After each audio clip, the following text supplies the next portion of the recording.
So I know you've heard it, but it's for the benefit of the recording. I'm not quite sure if I'll remember it, what I said the first time. You know, my memory doesn't serve more than 5 minutes. So a couple of the takeaway points that I had from this dashboard is the fact that in England we supply 58 million people with 13 billion litres of water. And the big fact was, as far as I was concerned, that it was water industry treats water, stores it, and distributes it to everybody's tap, which is the equivalent volume of Lake Windermere every 3 weeks. And I thought that was a real major takeaway fact about how much water we supply. And what's more is that we supply it with a standard of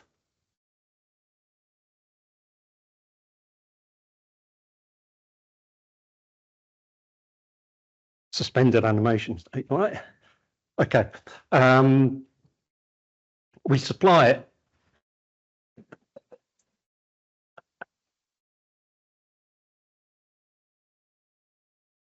I hope the recording comes out professional. We supply it with a standard of 99.97, as Laura said. That makes us one of the highest quality supplies in the world.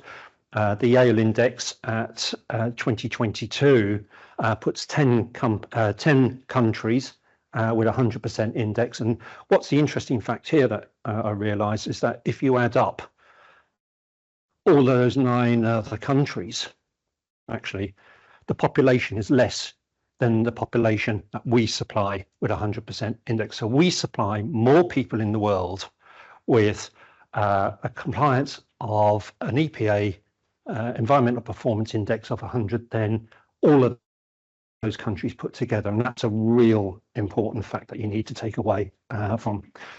The other thing, I think, certainly when we look at the way that we look at compliance, we use a number of measures which should give consumers confidence in our water. And we do that through looking at various indices and checking those indices by audits.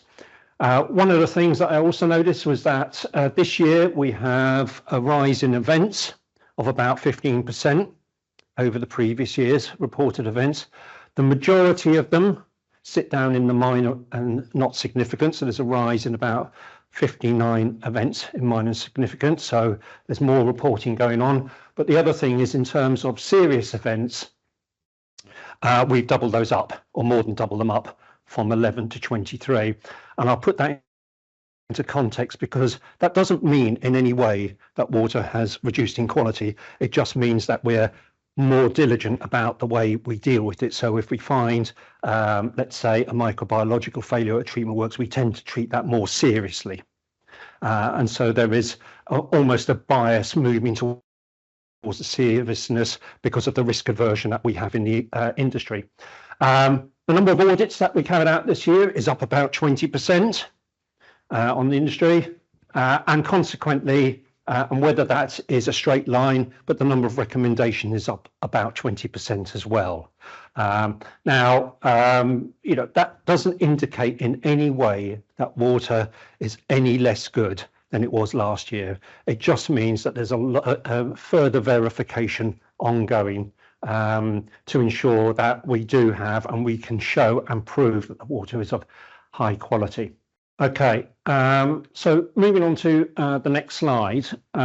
This is looking at the reassurance of our drinking water. It's hugely important, I think, for us to take samples, carry out analysis, and then have a measure of compliance so that people can see the data and have confidence in our water supply. Now, what I asked the team to do was to put together the levels of compliance, and I've added a couple of extra compliance here, which was E. coli at water treatment works and reservoirs, because I wanted to emphasize here the level of quality. So you can see on the right hand side we have 5 E. coli at reservoir and 4 E. coli at water treatment works. That is from water treatment works just short of 173 100,000 samples, or 171,000 samples, and just over 182,000 E. coli samples at reservoirs. Now, I'm not a statistician, but I certainly know that if I have a figure of 99.998%, that I have not just a high level of confidence, I have a very, very, very high level of confidence. It's almost 100%. It's not absolute 100% because it can never be 100%, or it would be very, very unlikely that it's 100%. But to get 99.998% at water treatment works gives a very, very high level of certainty about the quality of our drinking water. Now, that kind of struck a chord with me this morning because I was looking at the news. I don't know if you were looking at the news this morning, and there was some reporting on a particular water company, and the reporter was going through their patter with the sort of river behind them, and it put the context of the water industry in the way that the viewpoint of the media sees the water industry. And the reporter ended up saying, well, one can't be sure with the supply of water whether we can have confidence in our water companies. And then they ended up with, and the water we drink. Now, I don't know if anybody else noted that line where they finished off with the water we drink. And I thought, well, look, I deal with facts, and I like to be sure that the data I have supports the facts. It's never 100%, but the level of confidence there is far beyond anything that you would see in any other industrial process in terms of quality control. It is exceptionally high. Now we can delve a little bit further. So we can look at the E. coli in water treatment works and the E. coli at reservoir. If you look at the E. coli in water treatment works, each one of those failures happened at a different company. Okay, it wasn't even a separate works, it was a separate company. So we had one failure at Yorkshire, one failure at Severn Trent, one at Wessex Water and one at Anglian Water. Okay, so there's no connection between those reservoirs, those water treatment works. If you look at the reservoirs, it was three companies. That was Yorkshire again, and Affinity Water and Anglian Water. And there were two failures at Yorkshire and there were two failures at, I think it was Affinity Water. It was Affinity Water. Okay. Again, they weren't at the same work. So they were separate, unconnected failures. Now, in every case of those failures, with the exception of one, the works or the reservoir was taken out of supply. In fact, in one of the reservoirs, which was at Anglian Water, it was a brand new reservoir that they found ingress. So it goes towards the idea that age of reservoir doesn't always equate to integrity, and therefore you need to be on your toes in terms of your risk assessment and the assessment of that reservoir in terms of internal inspection and external inspection. But every company took, but one, took the supplies out of service. They carried out an investigation, remediation, and either satisfied themselves that there was no risk or carried out some additional work to mitigate down what risk. So that means there was no risk to the public. There was no transfer of risk. The companies had dealt with that. In the one case where they didn't take it out of service, High Shore in Yorkshire Water, okay. Now, it's not always possible to take some assets out. We know that. It's an asset-heavy industry. It can be difficult. The company took 3 dozen samples to assure themselves that there was no risk. So there was real strong evidence to indicate that that water was good and was clean for supply. So there is no evidence, even where there's a failure at 99.998%, that there is any way a transferred risk to the public. I always say sometimes things do go wrong, but in this instance, in 2023, that wasn't the case. Now, the other interesting fact, because I kind of sit there and I kind of think, what are the interesting facts on this? Because it's a boring slide, really, but you have a bit of a think about it. And if you think about it, you've got 412 coliforms in the zone. You've got 92 odours, 83 tastes. The vast majority, all but a dozen, are to do with the domestic distribution system. You've got 49 nickel, which are the new lovely shiny taps, and the tails underneath the taps, which all give or donate nickel. When you, and I think there was E. coli zones as well, 35 E. coli zones. Now, if you add those up, there are about 550, 600 of those. So actually, if you think about it, that's about half of that.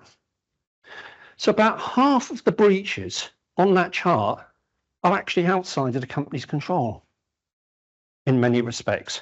So if I was looking at that and I halved the compliance of that, the true value of the compliance where the assets are under control of the company is 99 and then half up, so 99.985, just from the maths. Now, that even gives us a much better view. Now, okay, look, I've spent a lot of time talking about how good we are and how good the industry is, and we are really good about it. But there are ways we can improve. There are things we need to do. There are risks we need to mitigate. And so we can start looking at some of these failures here, and maybe a couple that aren't there. So, for instance, in the last year, we had a mercury and an arsenic failure. Okay, mercury, really, really unusual to see a mercury failure, and that was IWN. And unfortunately, they just weren't quick enough. They didn't get the result back quick enough, and they weren't really agile enough to understand what's going on. And there's a lesson to be there. If you've got a really unusual failure, it's really interesting to know where that came from.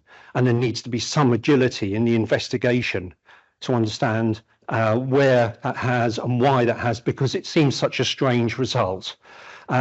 Similarly, we know, for instance, that there are a small number of boreholes in the country that have arsenic.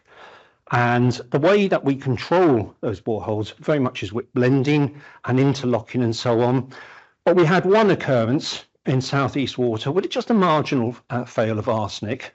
I think it was 10.2 or thereabouts, okay, which is dependent on one of the boreholes of a set of boreholes which has higher arsenic, and therefore the blending has to be right, or just right, to make sure the arsenic doesn't exceed the level. Now, one of the things in the regulations is that we have to be sure that it's unlikely to recur.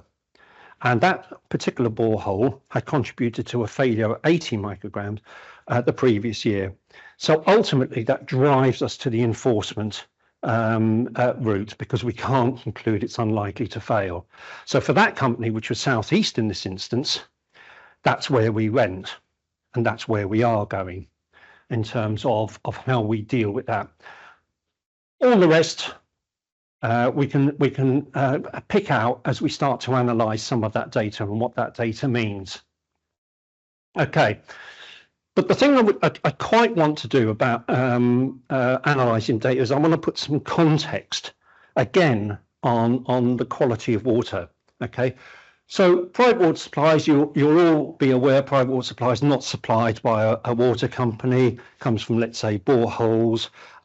Interestingly, you'll see that 33% are surface water, 61%, which is a kind of a flip from the water supply, drinking water supply, which actually is exactly the opposite, 60 odd surface and about 30 groundwater.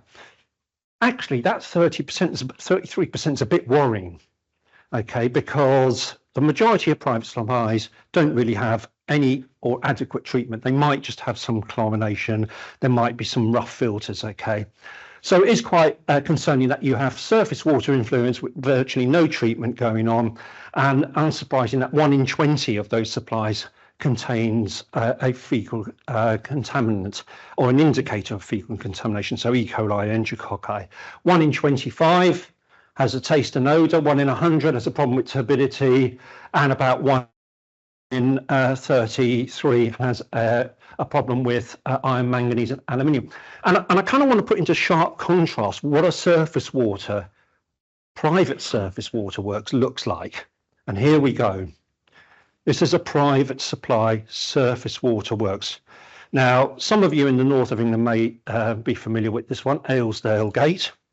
Okay, it was debated in Parliament, and that one of the committee rooms in Westminster, actually, because here we have a lovely picturesque group of houses with an ironstone mine, a capped ironstone mine, and their supply catchment pool is here. It comes down off the hills, goes into the catchment pond just off the hills. You can see all the vegetation around, so it just runs into here.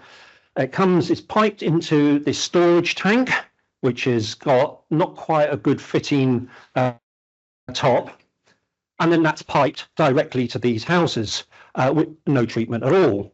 Now, unsurprisingly, one of these houses thought, Christ, I haven't got a really good supply because I've got frog's legs coming through my my pipes and a few other animal bits. So they put UV as a point of use device. Now, guess what happened with the UV? Anybody got a guess with that one? So what was that? No, not a lot. Not a lot happened. It wasn't effective. So effectively, the E. coli that was being detected was still being detected after the UV. So the treatment wasn't working. It wasn't working because coliforms E. coli, Clostridium, turbidity, various metals, just about everything you could think of, and people were drinking that. And that is an awful supply in this day and age, and that's nothing like the drinking water supply that water companies supply. And that really gives you context what some people feel. Well, actually, nobody thought that that was an acceptable supply, except nobody could really quite afford the £100,000 plus that needed to connect that up to the private supply or to sink a borehole. So that was referred across to the Department of Levelling Up, which I think probably deserves something there to remediate that supply. Okay, now just moving on to compliance risk index. Here, as you well know, we're interested in those failures that are really important and what that means. And here we're looking at the failure, what that means, the length of time, the number of people. For those who may be not so familiar with it, but I know the majority of people here are familiar. And for this year, Portsmouth is very much has the highest CRI. That's really down to turbidity at the water treatment works, and I'll explain a little bit about more of that. Here in the Arthur Scilly, the supply point here, radon. Okay, now I just want a takeaway point here, because this is the first year we've managed to put Arthur Scilly on this graph, because previously it was so high that we couldn't scale it reasonably to get that on the supply, on the graph. Now, this was a supply that people on the Arthur Scilly were drinking before the water company took it over, which had chlorate, radon, coliforms, taste and odour issues, turbidity, and the rest of it. So actually, the good news story here is the way that the company have brought that on to the graph. And so effectively, they've reduced the risk considerably by looking at those risk indicators. Okay, South Stuffs, Water Treatment Works, CD Mills, Hampton Lode, Yorkshire, Cello Heights. We've got Affinity, which is a turbidity and an aluminium failure. No, that is connected, actually, I'll come back to that, and a coliform failure. And then we've got all the way down United Utilities with some metals in the zones, and Northumbrian here with a propyzamide, pesticide failure. So we can just explore these. Now, the beauty about CRI is that it takes those 550, 600 failures, which are really important to the water industry. So it sort of separates out those from the domestic distribution and those which are important in the water treatment works. So we have mainly coliform, turbidities, iron, there's the radon from the ions of Scilly, taste, and so on. So we're now looking at the failures. We've got Farmington here, which is the turbidity, Ivor turbidity, which is caused by aluminium, turbidity again from Bamford. Now, what I would say here is that all of these shouldn't really happen at all. And in fact, the CRI is a higher value than it necessarily needs to be. But what I quite like about the Farmington example is the fact that what has happened here is that the turbidity has failed, and at the works they've kind of turned up the trigger value at which the works cuts out. Okay, as a first step, I think that was probably the case, and that's certainly what I was reading. Now, that doesn't mean in any way that the consumers were receiving water which was unfit. Okay, because ultimately what was causing that turbidity was clogging up of the sample line. The sample line was shared. Okay, and so ultimately what was happening was that you were getting sediment in that sample line, which was resulting in that turbidity. So nobody received water which was unsuitable for consumption. But what was the problem here is that if you have that circumstance where that arises and you have a normalization of risk because you're turning up the trigger limit, okay, if you have an issue which maybe turbidity is there to indicate that something is going wrong, you may not react to it. So here what we're doing is potentially building up the risk. Okay, now that was the case with Ivor as well, because that was a build-up of aluminium in those sample lines, causing when the sample was taken a turbidity. You might argue that there's something up with the coagulation, the aluminium coagulation, that you're having aluminium ending up in the sample lines. But nevertheless, they're masking the potential risk that's there. And then we have what I would call Senior Mill, Hampton Load, coliforms. These are two treatment works which are well known to the inspectorate in terms of failures over the years. And there's a little bit later on, I'll talk a little bit about those. And again, some coliforms in Huntingdon and Wesley, where the companies have carried out extensive investigations, couldn't really find a cause associated with it. Okay, that happens sometimes with coliforms, that you can't find the cause, but it does flag up that there are risks associated with it. Okay, moving on to water quality events. I think the other thing that struck me with this particular slide was the fact that we have roughly 143 customers, distribution system issues, cross connections, loss of supply. This makes up for 30% of the events. Then we have 63 ground contaminations, makes up for another 16 or odd percent or thereabouts. And then when you add up all the sort of other aspects where there's been a third party, you get about 48%. Okay, so just below 50% are caused by parties not connected to the water industry, but the water industry notifies. Now, that doesn't mean that the water industry is not responsible for those events, because they are, but ultimately a number of events are caused outside of the companies, and I'll just delve a little bit more in those events that are of interest to the water industry. Okay, now this is like CRI, looking at the risk associated with events. We've had to push South Staffs over to the right-hand side because, again, we've had to scale that specific. Again, that's due largely to Hampton Load as a water treatment works. But the takeaway thing here I want to transfer is it's not always a bad thing to be at the top on ERI, because this is about risk. Okay, and this is about understanding of risk and how you deal with that risk. So actually, if you think about it, if you had Severn Trent here, okay, Severn Trent were at the top of this. Now, I mean, this kind of changes every year. You see one company or another company at the top because there is some fluctuation, but Severn Trent were at the top.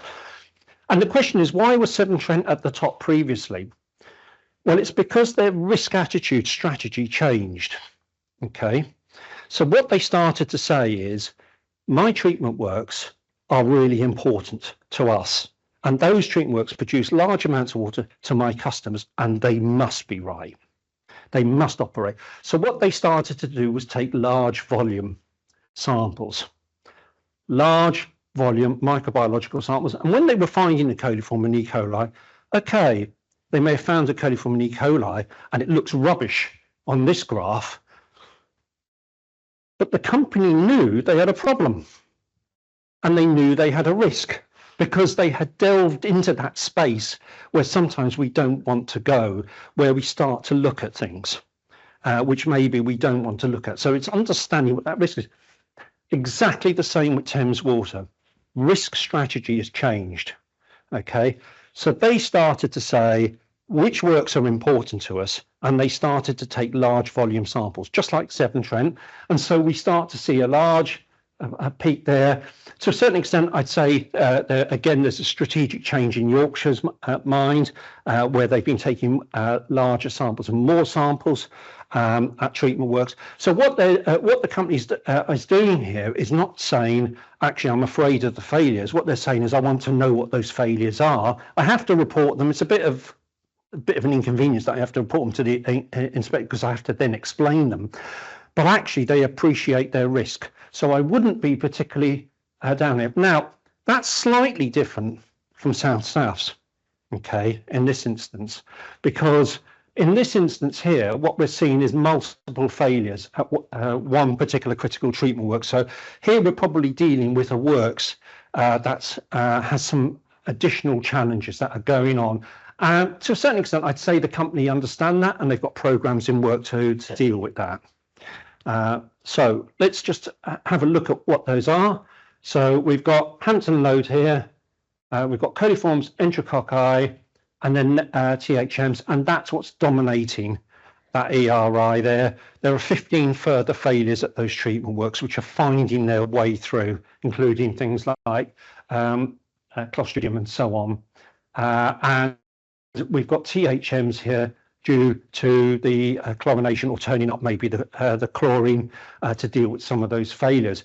Now, this works here has been well known to have an awful lot of challenges as the raw water's changed. It has quite a lot of sediment. So if you take a sample from Hampton Load, there's quite a lot of sediment, and that actually acts as a protective barrier as you're working through that work. So that works is really under pressure. It's under pressure, and you can see that by some of the microbiologicals coming through it. Okay. Now, is that a risk to consumers? It does present some risk. Okay. Does it mean that water's unsuitable to consume? No. So the responsibility on the company there is to deal with that issue and to work it through. Now, we have a notice in place, and the company are going down the ceramic membranes route. So we'll kind of see that resolved. And as we are dealing with a large asset, then ultimately at the end of the day, it will take time. Things don't happen overnight. So that is one of the things about notices. And when we're talking to companies, because we understand that things don't always work well, that there are challenges, but nobody will accept from the company no plan. Okay, so we're not in that territory here. We're in the territory of there's a plan. And there's a plan and there's an outcome. Okay, it's going to take a couple of years, but there's a plan. So from the regulator's point of view, I'm actually quite secure in what the company's doing here, in that they're looking to get an outcome which is an appropriate outcome. In the meantime, while they sort it, there's a residual risk, and we can see that here. Okay. Similarly, Cello Heights. Okay, so what we have with Cello Heights, now this is really interesting here, because this treatment works had a failure for Serratia fonticola. Now, for those of you who are microbiologists in the room, it actually is classified as a coliform, but actually it's quite prevalent in the environment. Vegetation can be found in water. The risk in terms of what that means is relatively low if you're thinking about that as a coliform in the true sense, okay? But what they're seeing is they're seeing this Serratia fronticola at the treatment works, at the first stage reservoir, at the second stage reservoir, and all the way down into the network, okay? So what that's demonstrating, and this isn't the first time, it's happened here before. So again, we're dealing with an asset which has a risk in there, and that risk is being manifested by the way that we're seeing what is a low level, low risk coliform, but it's actually showing that that works is either incapable of treating, or indeed itself might be contaminated. That it's actually producing from the biofilms that serratia. So there's an issue there. Okay, and then we've got one or two of the others here. I think it's probably worth talking about the Eastergate UV here. So again, we're dealing with here a form of disinfection, which is great. The company's put the UV in. It's a double check, if you like, in terms of you have regular disinfection, then you have UV disinfection, so you have a double fail methodology, don't you? Now, in this instance here, there were two streams, and in fact, what had happened is that some of the water had bypassed one of the streams. Did that mean that the water going to the consumers was in any way inadequate? No, it wasn't, because it was still going through the disinfection, but it's identifying the risk with that works, which the company have identified, and they've done something about it. So again, we've got a risk. Similarly with Melbourne here, what we're seeing is low-level cryptosporidium, very, very low levels, okay? So we're not in the region of health impacts here, okay? So, so if you're a microbiologist, you'll realise that sometimes you will see it, okay? Now, the issue here is, what does that mean, and what do the company do with it? So what we're saying here is, what is the risk profile around the company and how are they dealing with it? And to be fair, the company turned around and they changed some of the operating systems within the works to try and deal with that, the abstraction time, etc. So again, it's understanding that risk and changing that and putting that into a mitigation strategy. So lots of good information here. And lots of good action by the company, and just sometimes you're going to get that failure. You're just not going to know where it's come from, but you've got to be persistent about understanding it. Okay. Now, this one here is, I think we've been doing this now for about 3 years, where we've been interested in the robustness, if you like, of service reservoirs, largely around the fact that if there's ingress and there's rain, which we can all see, that presents a potential for contamination within the reservoir. So we asked companies how many reservoirs they had, how many were inspected within those 10 years, and what was the difference, what was the residual amount. Now, again, Severn Trent were very much the leaderboard here for a couple of years. Again, the company's taken the strategic lead in dealing with this. It's not a small job, 875 odd service reservoirs. That means every year they have about 90 reservoirs coming out of date potentially. So you're never standing still. You've got a fourth bridge going on. But you can see they've gone from about, I think they were about 16 or 17%, gone down to 7%. And I am just looking at the forward protection, that's even further going down. So what we see now is Severn Trent rapidly moving to the right on this, and we'll see them move to right again. So that's a well done for that company. It isn't just them. We've seen that strategy being taken by Thames. We've seen it taken by Southwest, Bournemouth, and United Utilities and so on. So we've seen this change in strategic thinking, whereby companies are putting a lot of resource into dealing with this residual risk of ingress within a service reservoirs. Now, will that risk ever be zero? Well, no, or very unlikely, because every year we'll see reservoirs going out of date, and there are just some reservoirs which are very, very difficult to remove, and some companies are working through that. We have, for instance, a reservoir in Southern Water, which the company have yet to try and get to remove that reservoir, and that presents a real credible risk on that reservoir because it's leaking and they can't get it out. and that's what needs to be dealt with. Okay. Moving up to the left-hand side is Southeast Water, and year on year, they've gone up about 2% over the last 2 years. It's a difficult issue. It might be resource related, but it is showing Southeast Water as lagging behind the industry and not following the same strategy as everyone else. Portsmouth has a fewer reservoirs, therefore, when you have one out, it's going to have a larger percentage, but it is something that the company will need to be aware of, that they appear to have the highest number of reservoirs at this point in time, which are out of date or greater than 10 years. Overall, I would say for the industry, it's a well done in the amount of effort and resources that have gone into dealing with that. And it's appropriate to recognise that. And we can see that overall from 2021, where we've had 6% residual risk, 7%, there's a bit of storming going on, and we're now down to 4.3%, which is about half a year's worth of reservoirs, if you like, going out of date. So very, very well done. Okay. Now, I just want to talk about reservoirs and really difficult reservoirs. There's a couple of photographs supplied by the company, and the company had a failure on their reservoirs. There's 2 tanks here at Hampton. Okay. They had a failure. They decided to take one of the tanks out, which had ingress. To protect the other tank, they put a membrane over because, lo and behold, that was leaking too. Okay, they did enhanced monitoring, okay, with the cover on, and it failed. Again, despite having the cover over it, it failed. So they were using these large volume samples again to try and find the risk. And they would, you could imagine the discussion in the water quality session. God, we've put this cover over the reservoir, and by God, we're still seeing coliform failures. What's happening? Of course, all the time the ERI is going up.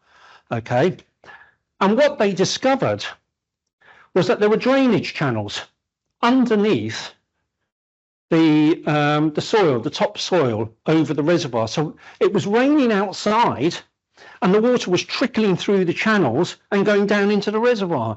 So they come along and say, well, how are we going to do this? So what we have here is a real bit of innovation going on. This is the sort of, let's get the paper and string out and the sticky back plaster, and how do we deal with this? And they've put one of these horticultural polytunnels. And guess what? They solved it. Okay.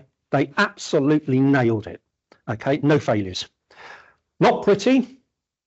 Not infrastructure, okay, needs to be fixed, can't be as a permanent solution, but they fixed it. So they protected water, they protected the drinking water quality for their consumers. Brilliant. That's what I like to see. Don't want to see that, but I do want to see the innovative solutions to protect drinking water quality. Brilliant. Well done, that company. Okay, so I talked early on about audits. And what we do, we've gone up 20% more audits this year, really interested in what the company's doing. It's one of the most powerful ways that we understand what's happening with companies. It validates what you're doing and whether you're following on. And look, we've done audits, drinking water safety plan audits, and guess what? We found one of the big things here is about finding risks and then not transferring that risk. So we've got one company here who's found solvent, hasn't transferred that to their risk assessment to mitigate it. Flood risks, cryptosporidium risks, no supply risks. These are the kind of things that we're seeing, and actually is coming out in your risk assessment, risk index, where we're seeing these, and that's not necessarily being then transferred into policies, procedures, methodologies, and so on. So that's the big thing around drinking water safety plans. Second thing is we did samplers. Now, really important about sampling is because we take samples because we want to prove to the consumers that our water is good and clean. That's why we have 99.97% compliance, and we can prove it. So the one thing you don't want to have is shortfalls, okay? Because then people say, well, you're avoiding taking samples. So what did we find when we looked at it? Well, what we found is scheduling was a problem. Sample points were a problem because they weren't either pumping when they arrived, the treatment work, so a sample wasn't taken, and then the reschedule wasn't taken. Problem was with the pumps. Pumps weren't functioning. Icing up of the water so that samples couldn't be taken. No rescheduling. Staff resources, trained staff or absence of trained staff. Okay. And so consequently, what we started to get is a picture where in one or two of the companies, they weren't perhaps as robust as they might well be when it came to sampling. And some of the catch-up methodologies, what we spotted was just that there was some cluster sampling. So in trying to catch up, there were a number of samples all taken at the same time in the same zone to catch up, which wasn't meeting frequency or regularity or randomness. Or what we were seeing was that samplers couldn't take a sample, and they went to the next zone. So the sampling in the wrong place. Or where samples were taken, they were invalid for some reason, because actually, if you're taking a sample reservoir, it ought to be a point at the sample reservoir, not some main down the road. So they were the kind of things we saw. We did a number of site audits. Okay, look, I've got a few pictures to follow on. It's too much really to talk about all the audits, but I'll give you some examples of what we did find. Half a dozen SCMD audits, and actually we've done half a dozen NIS audits as well. So quite a lot of audit activity. Okay, so what did we find from the site audits? Now, this is only a snapshot. Okay, I'm almost tempted to ask people, can you spot the risk? Okay. And not from, this is the picture of the year, okay, but not from the company where it came from. Who knows what that risk is? And I'll give you a bit more information as I go on, okay? That water is a return filter wash water. What's wrong with that water? What's wrong with that picture? Anybody? Filter wash water going to the head of the works.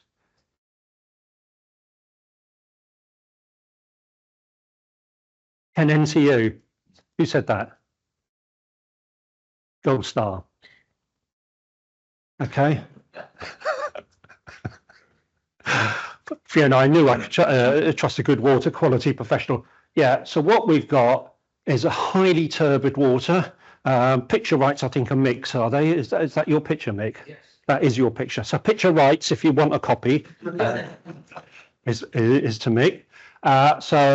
I don't know what your feeling was, Mick, when you were standing there and you were looking at that. You're thinking, my God, what am I seeing here? So yeah, get a photo quickly, right? And I think the turbidity meter wasn't working properly there either. It was saying 3.85 or thereabouts, and we probably had something like 30 or 40, maybe more turbidity going back there. And the other issue here is that that was more than 15% of the work supply. So Badenoch and Boucher are not being followed, okay? Greater than 10 turbidity, greater than 10%, okay? Absolutely not. What a big risk that is, okay? What about this one, number 2? Anyone figure out what the risk is in that one? Go on. It's a borehole headworks. Yeah. Yeah. Okay, so this is not the picture I showed you last year. I showed you a different borehole headworks last year. This is a borehole headworks, and there's a nice dipper here that's just tied up here, just so it doesn't drop down in the 135 meter borehole, just for good measure. So, okay, you couldn't make that up really, could you? So if that flooded, that's going to go straight down that borehole with that open there, because it was convenient to have a dipper in there. Okay, need to deal with that. That's a bit more difficult. That's just growth on coagulation, a coagulant tank. Okay, what about that one? That's an easy one. Not locked. Okay, someone's why bother having a high security cover and not bothering putting your lock on? So it does, and that's the kind of thing that these are our pictures. So these are what our inspectors have spotted as we go outside.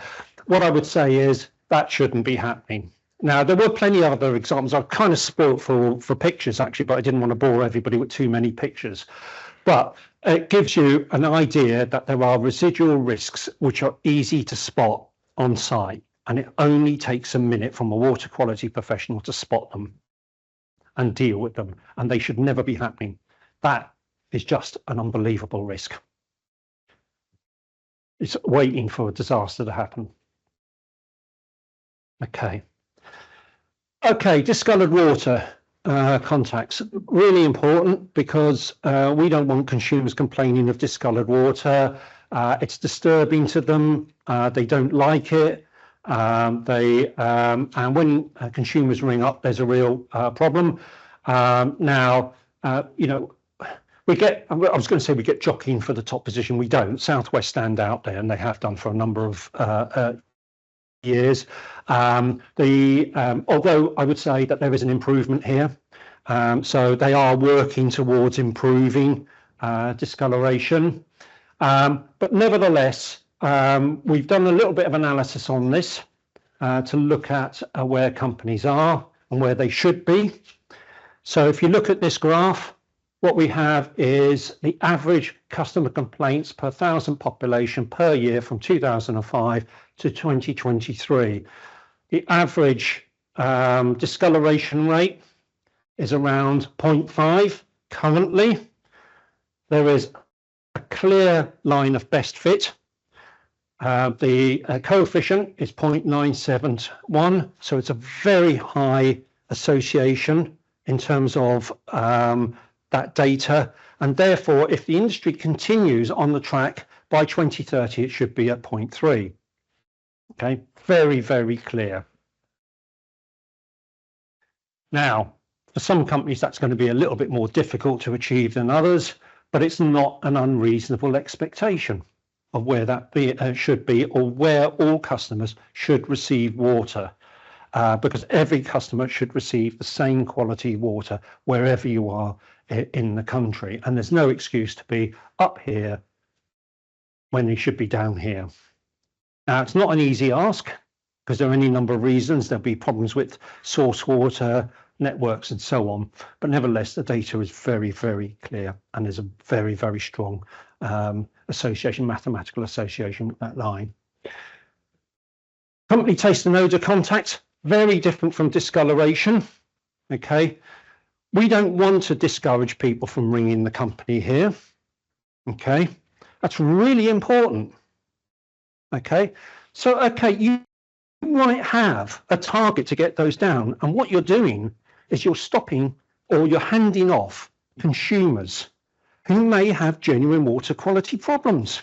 You must not hand off consumers, because if someone's ringing you up about an earthy or musty taste, you may have a problem at your treatment works. So you need those consumers to ring here. You do not want to be suppressing these numbers, and that's really different from discoloration. So discoloration, yes, you want to because it's a window into the companies and the operation of their assets and in terms of network. But here you want to understand what's going on. You want to be the customers to be the eyes and ears for you. So if someone rings up and says, I have a taste in odour, you don't turn around and say, must be your domestic distribution system, here's a non-return valve and go away.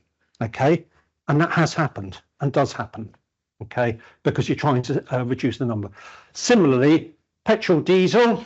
Okay, we saw how many of these petrol diesels were happening by people spilling diesel or gasoline, ethanol or whatever on their driveways. You want customers to ring you up because there's a health issue here. Okay, now if you look at the difference here between 0.3 and just under about 0.14, okay, the error or the standard deviation here is really narrow. So the whole industry is very, very close to each other. Whereas if you look here, that difference between here and here is enormous. So the standard deviation, because would you believe I calculated it, or I got one of my staff to calculate what the standard deviation was here, because I was wondering what the confidence intervals were here, because I'm a bit sad like that. I'm going, what's the confidence intervals of this value here? Okay, standard deviation's enormous. Okay, it's about 0.8. So if, for instance, I was here and I had a standard deviation of 0.8, and of course I'm only thinking about one side here, okay, that's 0.45, that's 1.25, just off the top of my head, I'm just working this out. Okay, you've exceeded that company, okay, and that really doesn't give you statistical confidence in what's going on. Okay, so moving back here, standard deviation is much narrower, so you get a much more uniform fit. And that's really important, because what you really want to do is drive the customers to ring you up. So a great example in Wessex Water of that. Perfect. Call centre was actually encouraging people to contact them. Okay, Wessex is here. Is that a problem? No, it's not. It's actually a good thing. Okay. It's not telling them about how bad that water is. It's being not afraid of the data you're analysing. Okay. Okay. Look, I had to come to this one. So we did do one caution. It's about discoloured water, green water. Okay. It's a classic example where somebody does something and it impacts your supply. So what we have here is we've got this eco solution at a horticultural nursery with an open tank. Great. Look, let's applaud water saving measures here. Okay, open air tank connected into the mains, no backflow, and lo and behold, the algae growing in here is pumping out because they've got a high power pump and it's overcoming the network, and out it comes as green water. Consumers complain. Went on, would you believe, for a couple of months. Okay, so people in a particular set house, about 50 houses or so, were complaining for a couple of months. And I've got to say the company weren't on the ball, or they should have been more on the ball than they were. Okay, they did eventually find that it was this connection to this horticultural nursery after a couple of months. And this is about, I think, the robustness of investigations. So it's root cause investigations and listening to your consumers. So your consumers here are ringing up about discoloured water. So you're not saying to them, don't ring me, because I might get a bad mark again. You're saying, what discoloration are you getting? Where is it happening? Where can I come and find the samples? What can I do with it? And then you start analysing that. And a little bit of a GC analysis on that might have given you a clue of where it was coming from and what you were doing, and it could have been solved. Now, why did we caution the company? Well, look, the supply, even if it's caused by a third party, is your responsibility, okay, irrespective. And ultimately, if you're a bit slow about it and people have lost confidence in the water supply, then it's the absolute right thing. The mitigating factor is it wasn't the company's fault, ultimately. So we didn't go any further. So we stopped because we recognised that there was an external party involved here. And that's what I like to call better regulation. Okay, not good for the company, but understandable, I would hope. Okay, look, this is a bit of a touchy topic for a number of companies. It's certainly becoming quite an important topic. Look, well done to the industry. Greater than 600,000 tests in the last year. That's on top of about 400,000 tests before that. The company together have done about 1 million tests. And if you kind of compile that, it's around £3.5 million just in the analysis cost alone. I mean, that is a big chunk of money to put in your pocket, a hand in the pocket, and come up with on the back of somebody saying, we think you need to carry out analysis on PFAS. Interestingly, I mean, this in terms of the raw water, clearly it's embedded in the environment. And it's a challenge that we're going to have to face in the future. This one here actually was Affinity Water. Having said that, it's I think it's Beckton. No, it's not Beckton. What was which is the works for this one? Do you remember? Sorry, it might well be. But the situation is that it was interlocked, and therefore the consumers didn't receive that level of PFAS in their supply. Okay. Nevertheless, overall, it's still quite a small number in terms of the number of PFAS overall detected. Now, we need to do a little bit of work on the number of what that means in terms of sources and what the percentage is, but it looks like if you're coming down this end, it's a substantial proportion of those sources and a much less proportion when we come down here. So we're in single figures by the time we come down here for most companies. Okay, now, unsurprisingly, 44% of it is PFAS. It's the oldest PFAS around. It's unsurprising that it's the most prevalent and we see the most level of detections, but we do see some of the other shorter chain PFAS, PFH, XSP, PF or FHXSA, shorter chains, which are going to present or potentially present problems in terms of treatment. And you can see that whatever you do, so if we look at the previous slide here, of all the 47 we asked for, we found all 47 plus one.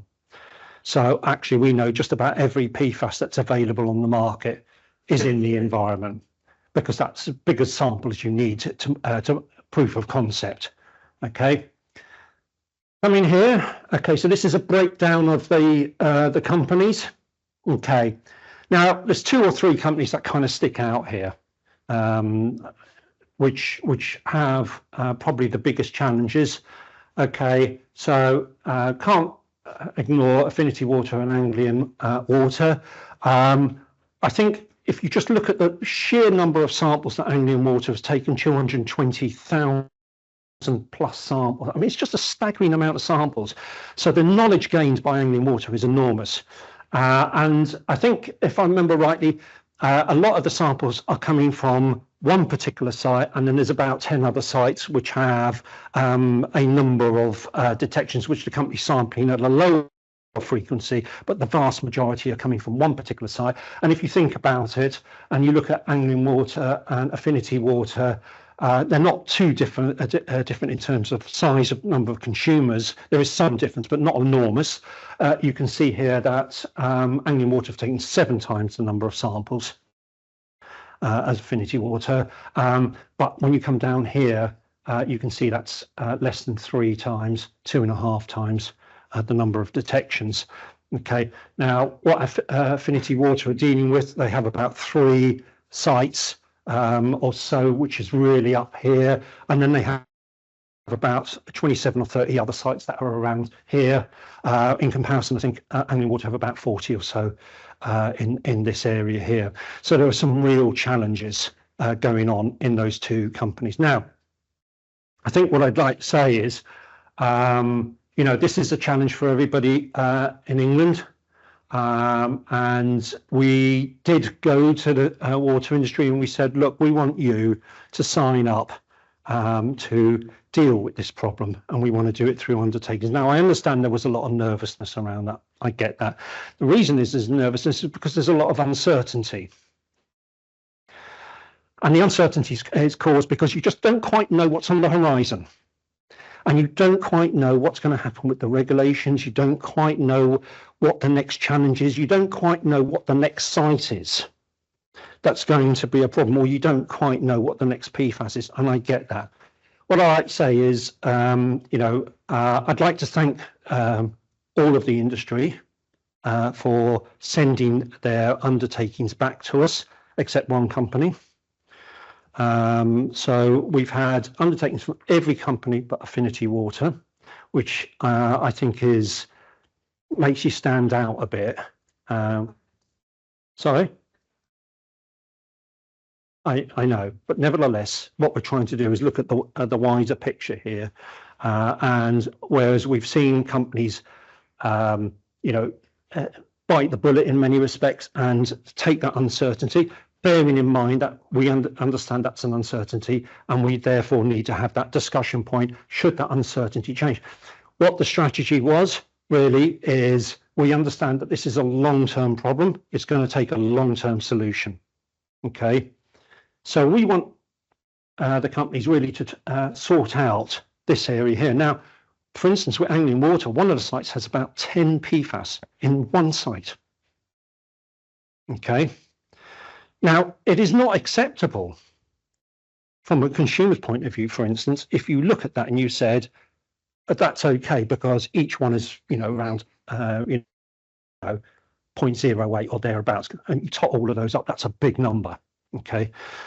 So you do have to really think about how you deal with that, and that is relatively urgent, and it needs to be dealt with relatively quickly. This here, so we're thinking about, for some companies it's quite a lot, I've mentioned what that is. For some other companies it's a lot less, is what that future strategy is going to look like. So that's your second priority. So what we really want to do is companies to work towards that over a period of time, over a number of apps, working in a priority, strategic prioritization, simply because it's the right thing to do. And before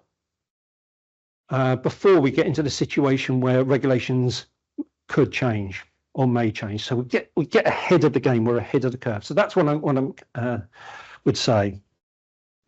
Okay, I just want to quickly talk about recommendations because look, for me, it's recommendations are quite clear because it's an interaction we have between ourselves and the companies. There's nothing wrong with recommendations. It's where we're saying, for instance, that there is potentially a breach of recommendations or regulation, and we put a recommendation in. If it's not dealt with, it escalates, okay, because it then becomes a regulatory matter. Okay, one of the things that really struck me, I think, over the years, and certainly I've been looking closely at some of the research around regulation, and one of the things you see with other regulators and so on is that recommendations are often forgotten. Okay, so they come along, they give a recommendation to their regulated party, and then the regulated party goes, thank you very much, they go away, and everybody forgets about it and nobody does anything with it. And actually what I would say is that, a decade ago, or more than a decade and a half ago, I'd say there were a few companies where that exactly was happening. Okay, so there was certainly when I was an inspector in the inspectorate, I was giving recommendations out and then realizing that I was getting a handoff. Okay, we will look into that and so on. Now, so therefore, what we decided to do is list the recommendations and track the recommendations and score the response so that there is a definite action by the company. So they don't disappear. We constructed a database, we follow them up, and you can be assured we will follow them up. And that's why we record those recommendations, and it's part of good regulation, better regulation, to drive companies along that way. Okay, now it's no good me turning around and going, well, Southern's at the top of the list here, so they must be poor. Okay, because nobody will believe me. Well, they might believe me, but it might. What I like to do is I like to prove something mathematically so that there's beyond doubt. Okay, and that's where this comes from. Okay, so the basic explanation is, if you're a particular size company and there is a performance of the number of recommendations, let's say there's 700 recommendations over the year, you can work out on that and the previous years what the expected recommendation should be, okay, and the response, and then you can plot what it actually is. So for instance, for United Utilities, we know this score, which is a sum of the recommendation, the response, and the number of recommendations. Results in there. If they were perfect, they'd end up there. Nothing wrong with that, because that's what's supposed to happen, and that's what we would expect them to happen. So that allows us to understand what's happening with those recommendations. So is it the sheer number of recommendations, or is it the response? In this instance, I would say it's not because the company are trying not to respond. It's just that there's a lot of work to do. Okay, and we know that, so we come to an agreement about how we deal with it, and we do that through a framework, and we call that the transformation program. It's very logical. It's there in the data, and the company understand what we're doing. Okay, what do we do? I said that we're up 20%. We're up in the sampling because we've done a sampling audit, up in the treatment, but we're up really in the management. Now, what I'd love companies to do is do it for themselves, because that's what I want to do as a regulator. I want you to do it for yourself. I'd rather not do anything, actually. I'd rather sit on my tub and go, great, you're doing a great job, which I'd love to say all the time, which you are doing. Except I've talked about risk assessments and not quite getting the risk assessments right. You're not transferring that. We found that in audit. So your risks are not being transferred into the risk assessment or not properly assessed. They're not transferred into policy and procedure, and you're not investigating as much as you could be. So that's what's making up that chunk. Okay, and that is completely in your control.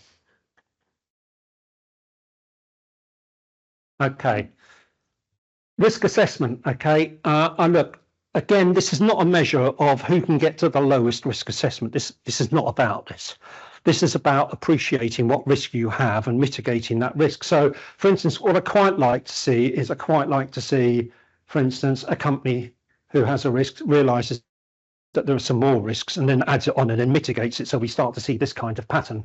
Okay, ultimately, for instance, we'll see Portsmouth coming down and some of the others. And similarly here, where we start to see a risk appreciation going on in, let's say, Bristol Water, where there's a kind of a change of the risk methodology. We'd love it to be everybody to do the same thing to compare the data. But at the moment, what we're seeing is different methodologies, but it does give us some information about where that risk appreciation is.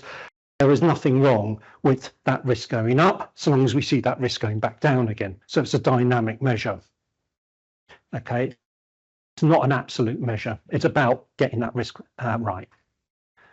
Okay, so we can interrogate that, and if I look at that, those top 10 risks, nothing shocking there. It's exactly what I'd be expecting. We saw that last year. No supply. Big on the risk from source to tap we're talking about here, burst mains, treatment works going down, etc.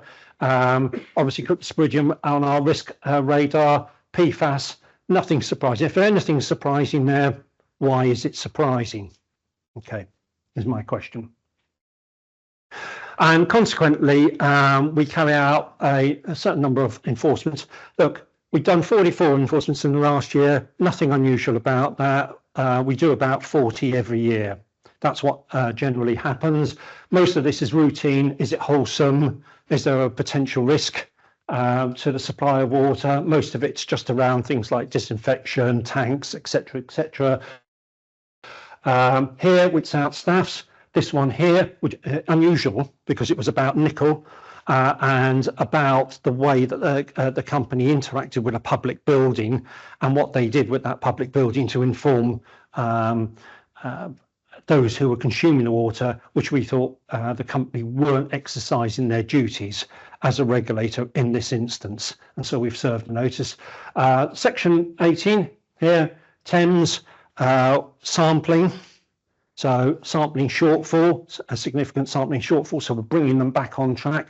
Southern Water, because actually there's so much to do, they couldn't quite get the regular notices on time, so it's gone to the next step on the ladder of enforcement. And that's the thing about regulation, it just moves to the next step every time that you don't do something, you don't deliver. And that's what's happened here. So we've moved to the next step here. And we've again some undertakings around drinking water quality and NIS here. This one's about the difference in risk perception and the risk inspection. So what we've seen, what the company's seen. Again, the company are kind of aware of what's happening there and have got that in control. So well done to the company to get that in under control. Okay, now. To a certain extent, when we're dealing with PR24, it does drive the behaviour in the companies. It can't be hidden that we suddenly see what is a 2.5 times the number of enforcements that come in associated with drinking water quality because it's coinciding with the periodic review. And I would argue that that should be a consistent ongoing thing. It shouldn't be we're going to hold on to the risk until we get to the point where we think we need to deal with it.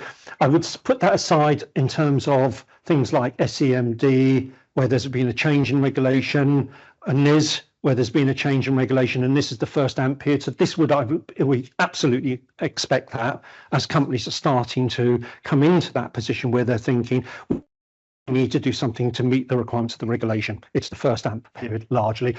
Similarly with some of the elements around PFAS, because it's a new topic. So that's kind of falling into that as well, that we need to deal with that.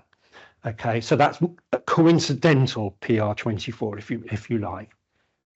The other thing is lead. Okay, we know lead has an impact on health. We've asked companies to be ambitious about lead.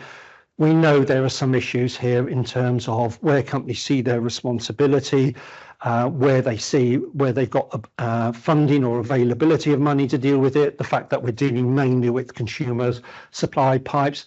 We know there are about 6 million supply pipes that require replacement. It's not a small number. It accounts for about 1 in 5 households in England, and we have a replacement of 31,000 per year.